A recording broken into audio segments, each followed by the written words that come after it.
Assalamu alaikum wa rahmatullahi wa barakatuh. Ça y est, on y est presque. Demain soir, on entre dans la dernière ligne droite, les 10 dernières nuits du Ramadan. Ce sont, sans l'ombre d'un doute, les nuits les plus sacrées de toute l'année.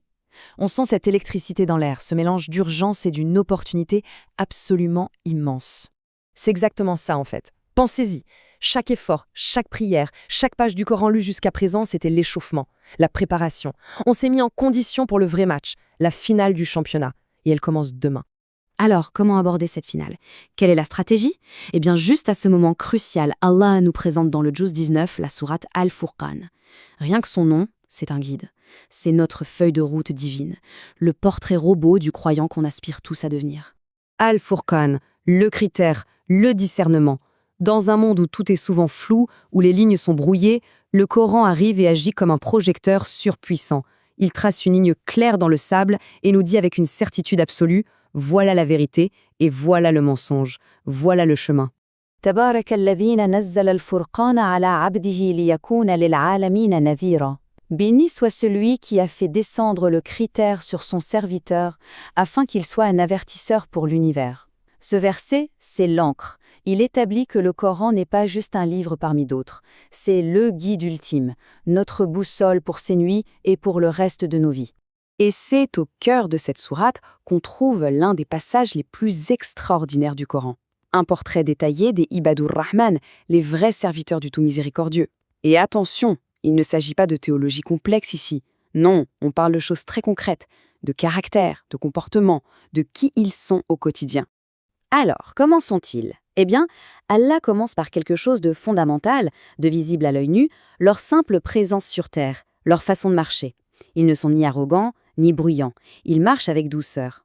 وعباد الرحمن الذين يمشون على الأرض هونا وإذا خاطبهم الجاهلون قالوا سلاما. Ils marchent avec humilité. Mais la partie la plus puissante, c'est leur réaction face à la provocation. Quand on les agresse verbalement, ils ne répondent pas par l'agression. Ils disent « salama », paix. Ce n'est pas de la faiblesse, c'est une force tranquille. C'est un désengagement plein de dignité. Ok, ça, c'est leur visage public. C'est ce qu'on voit d'eux. Mais que se passe-t-il quand les portes se ferment? Au cœur de la nuit, quand personne ne les regarde. C'est là que leur vraie nature se révèle. وَالَّذِينَ يَبِيتُونَ لِرَبِّهِمْ سُجَّدًا وَقِيَامًا. Le terme arabe yabitoun est très fort. Il ne veut pas juste dire prier. Il signifie littéralement investir leur nuit. Ils consacrent leur nuit à leur Seigneur, entre prosternation et prière debout. C'est exactement notre programme pour les nuits qui arrivent. Et pourquoi cet investissement nocturne est-il si capital, si rentable? À cause de ce chiffre, 83 ans. Dans les nuits impaires qui arrivent, il y a Laylatul Qadr. Une seule nuit d'adoration qui pèse plus lourd sur la balance que 83 années d'adoration continue. C'est l'opportunité de toute une vie qui nous est offerte chaque année. Le portrait continue de se dessiner. Après leur démarche, leur prière nocturne, Allah nous parle de leur rapport à l'argent. Et encore une fois, le mot d'ordre, c'est l'équilibre.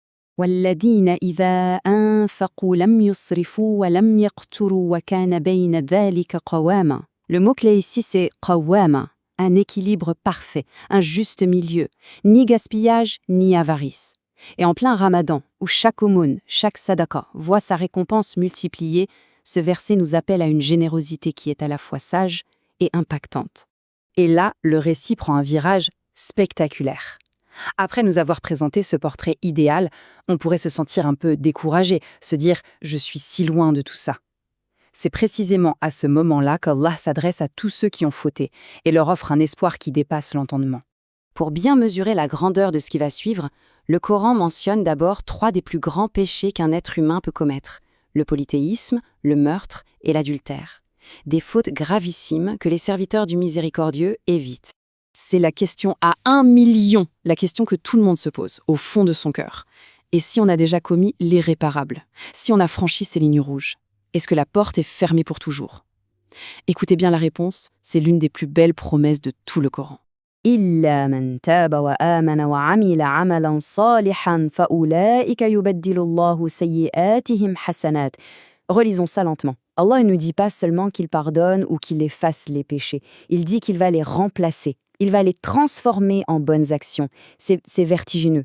Imaginez un instant, chaque regret, chaque faute, chaque larme de remords, transformée en lumière sur votre balance le jour du jugement. C'est une porte immense qui s'ouvre pour un nouveau départ.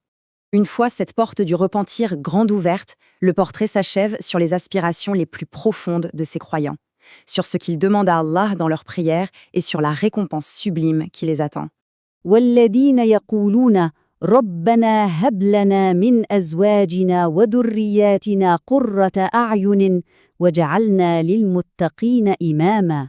قرة أعين, la fraîcheur des yeux. Quelle expression magnifique!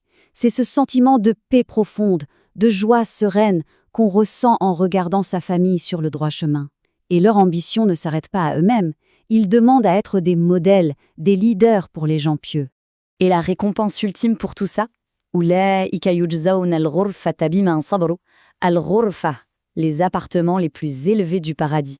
Et quelle est la monnaie d'échange pour y accéder? La clé qui ouvre ces portes. Un seul mot, leur sabr. Leur patience, leur constance, leur endurance. Mais cette patience, ce sabr, surtout pendant les longues nuits de prière qui nous attendent, où la puiser? Le Juz 9 nous donne la réponse, avec la sourate suivante, Ash-Shu'ara. C'est une véritable masterclass sur la résilience, racontée à travers l'histoire des prophètes. Ce verset est comme un refrain, un battement de cœur qui revient 8 fois dans la sourate. Wa inna rabbaka lahu al-azizur rahim. Après chaque histoire de prophète rejeté par son peuple, Allah nous rappelle cette vérité. Le message est simple et puissant. Al-Aziz, le Tout-Puissant, voit vos efforts. Et Ar-Rahim, le très miséricordieux, les récompensera au-delà de vos espérances. Et nous y revoilà. Tout converge vers ce moment, 10 nuits, la finale du championnat, la plus grande opportunité de toute l'année. C'est maintenant que tout se joue. Ce portrait des Ibadur Rahman, ce n'est pas juste une belle histoire à lire, c'est un plan d'action. C'est une identité endossée. La finale est là, devant nous. La question que chacun doit se poser est simple. Comment vais-je entrer dans la compétition? Ô Allah, fais de nous tes serviteurs, ceux qui investissent leurs nuits prosternés et debout durant ces 10 dernières nuits. Amin. Wassalamu alaikum wa rahmatullahi wa barakatuh.